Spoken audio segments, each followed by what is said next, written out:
അമ്മ എന്തു പറ്റി? എന്തിനാ കരയുന്നേ? മോളെ അവളവിടെ വീട്ടിൽ പോയിടി മോളെ. അവള് പറയുക ഞാൻ എൻ്റെ മോനെ വളർത്തി വഷളാക്കി വെച്ചേക്കുവാന്ന്. അവന്റെ കാര്യങ്ങൾ ഞാനല്ലാതെ വേറെ ആര് ചെയ്യാതെ? എന്തിനാ അവനെ പറയുന്നേ? അവളെപ്പോലൊരു അഹങ്കാരിയെ കൊണ്ട് കല്യാണം കഴിപ്പിച്ചതാ ഞാൻ ചെയ്ത തെറ്റ്. അമ്മ പിന്നെ അവളെ കുറ്റം പറയാതെ. അവളെല്ലാം സഹിക്കുന്നതിന് ഒരു പരിധിയുണ്ട്. അവൾ ഏതവസ്ഥയിലൂടെ കടന്നു പോയെന്ന് എനിക്കറിയാം. കാരണം ഇവിടെ നിന്നപ്പോൾ ഞാനും കുറെ അനുഭവിച്ചല്ലേ. അന്നും അമ്മയോട് ഞാൻ 100 തവണ പറഞ്ഞതാ അവനെ കൊണ്ട് അവന്റെ കാര്യങ്ങൾ ചെയ്യാൻ പഠിക്കണമെന്ന്. എന്നിട്ട് അമ്മ ചെയ്തോ? അവക്കെന്താ? അവൾക്ക് അവന്റെ കാര്യങ്ങളൊക്കെ ചെയ്തു കൊടുത്താലെന്താ? അന്നും ഞാൻ പറഞ്ഞതാ വന്ന് കയറുന്ന പെങ്കൊച്ചായിരിക്കും ഇതിനെല്ലാം അനുഭവിക്കാൻ പോകുന്നത്. അതുകൊണ്ടെന്താ ഇപ്പൊ കിട്ടിയല്ലോ അമ്മയ്ക്ക് മോനെ. ഇത്രയും നാൾ അമ്മ ചെയ്തു, ഇനിയും ഭാര്യ വേണം ചെയ്യാൻ. അതാ നാട്ടിൽ നടപ്പ്. ഒരു കാര്യം മനസ്സിലാക്കുക, സ്വന്തം മോൾ ഇതൊക്കെ അഡ്ജസ്റ്റ് ചെയ്യുമായിരിക്കും, പക്ഷെ വന്ന് കയറുന്ന പെങ്കൊച്ച് ഇതൊക്കെ അഡ്ജസ്റ്റ് ചെയ്യുമെന്ന് വിചാരിക്കേണ്ട. ഇപ്പം ഈ അനുഭവിക്കുന്നതെല്ലാം അമ്മയുടെ മോൻ്റെ കൂടെ കർമ്മഫലമോ അല്ല ഒന്നുമല്ല.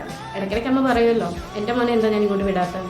എനിക്ക് പേടിയാ അമ്മയുടെ മോനെ കുഴിമടിയനാക്കിയതുപോലെ എൻ്റെ മോനെ എങ്ങനെ ആക്കുമെന്ന്. അതുകൊണ്ടാണ് ഞാൻ അവനെ ഇങ്ങോട്ട് വിടാത്തത്.